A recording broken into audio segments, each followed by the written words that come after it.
Баршаңызға сәлем. Бүгін сіздермен сүзбелі печеньенің рецебімен бөлісемін. Жасап көріңіздер, өте дәмді болып шығады. Ең алдымен ұнымызға қопсытқышты салып араластырып қоямыз.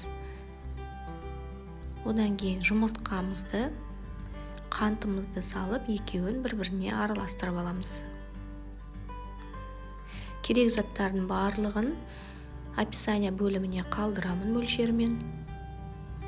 Одан кейін бөлме температурасында тұрған майымызды саламыз, творогымызды саламыз және осы заттарды бір-біріне араластырып, біркелкі қоспа шыққанша араластырамыз. Және алдын ала дайындап қойған ұнымыз бен қопсытқышымызды бөліп сала отырып қамыр илейміз. Қамырымыз өте жұмсақ болып шығады.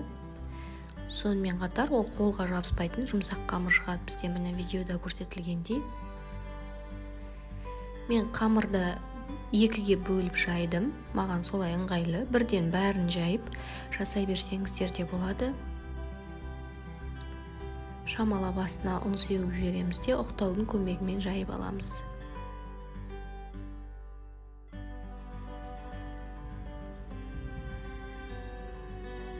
Менде осындай форма, дөңгелек кез келген форманы қолдана берсеңіздер болады. 7-7,5 диаметрлік формамен осылай дөңгелектеп кесіп шығамыз. Қалыңдығы жайғаннан кейін бір 3 мм болса жетеді. Осылай барлығын дөңгелектеп кесіп аламыз.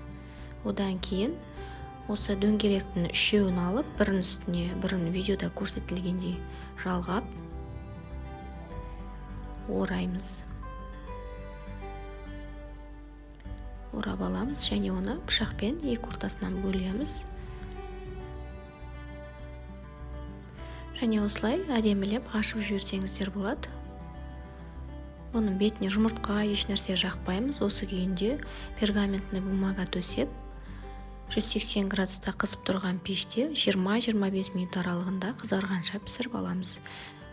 Және пісіріп алғаннан кейін суығаннан соң бетіне қант ұнтағын сеуіп жерсеңіздер болады. Міне біздің печеньелеріміз дайын, өте жұмсақ әрі дәмді болып шығады.